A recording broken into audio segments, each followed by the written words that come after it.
long said we have many obligations as a nation. Well, I got in trouble years ago for saying I'd make no apologies. We have only one truly sacred obligation: to prepare and equip those we send to war and care for them and their families when they come home and when they don't.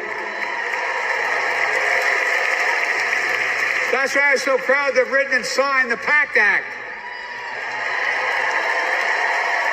one of the most significant laws ever, helping veterans and their families exposed to toxic materials like burn pits and Agent Orange. I was around during the Vietnam War.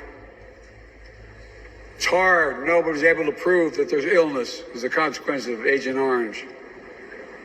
And no one was able to prove initially that because they lived in burn pits like my son lived next to in Iraq for a year, that is the cause of their illness.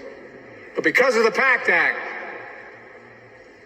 a surviving spouse with 2 children is now eligible for a stipend of about $3,000 a month. And those children who lost a parent are eligible for tuition benefits to go to college and to get job training. It's already helping over 1 million veterans and their families just so far. Well, I love them, and I'm so proud of my son's service. We get it. But guess who doesn't get it and doesn't respect our veterans? We know from his own chief of staff, the 4-star General John Kelly, that Trump, when in Europe, would not go to the grave sites in France. The brave service members who gave their lives to this country. He called them suckers and losers. Who in the hell does he think he is? Who does he think he is? There's no words for a person. They are not the words of a person not worthy of being commander-in-chief. Period. Not then, not now, and not ever. I mean that. I mean that from the bottom of my heart.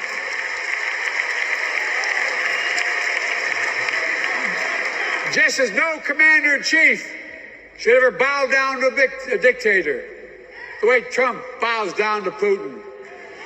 I never have, and I promise you, Kamala Harris will never do it. Will never bow down. When Trump left office, Europe and NATO was in tatters. Not a joke. America First doctrine changed our whole image in the world. Well, they gave the hours, about 190 hours sum total, me and my counterparts who heads of state in Europe, to strengthen NATO. We did. We united Europe like it hadn't been united for years, adding Finland and Sweden to NATO. 10 days before he died, Henry Kissinger called and said, not since Napoleon has Europe not looked over their shoulder at Russia with dread. Until now. Until now. Well, guess what? Putin thought he'd take Kyiv in 3 days.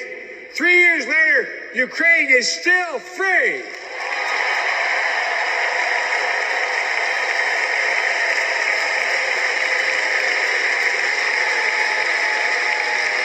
When I came to office, the conventional wisdom was that China would inevitably surpass the United States.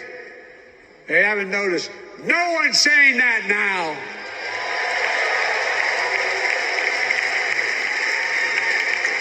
And we'll keep working to bring hostages home and end the war in Gaza and bring peace and security to the Middle East.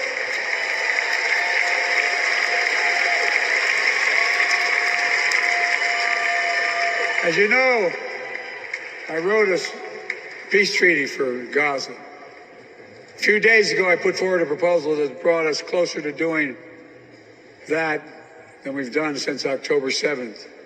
We're working around the clock. My Secretary of State prevent a wider war and reunite hostages with their families, and surge humanitarian health and food assistance into Gaza now.